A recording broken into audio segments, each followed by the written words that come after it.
হাতে নিয়ে ঝাড়ি, রঙিন ফুলে ঘেরা দেখো পিকুর মনের বাড়ি। পিকু এলো বাগানেতে হাতে নিয়ে ঝাড়ি, রঙিন ফুলে ঘেরা দেখো পিকুর মনের বাড়ি। মাথা নাড়ে লাল গোলাপ পাপড়ি ভরা তার, পিকু বলে লাল রংটা কি যে চমৎকার। সূর্যমুখী হাসছে দেখো রংটি তার হলুদ, বাগানেতে দিচ্ছে ওরা প্রজাপতির কুলুদ। লাল ফুল হলুদ ফুল বাগান আলো করে, পিকুর সাথে রঙিন খুশি সবার মনে ভরে।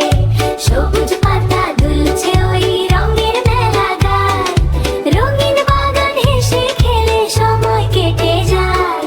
চারিদিকে সবুজ ঘাস নরম মাটির গায়, সবুজ পাতায় ফড়িং নাচে ছোট্ট ইশারায়। লাল হলুদ আর সবুজ মিলে একসাথে সবাই, পিকুর সাথে চল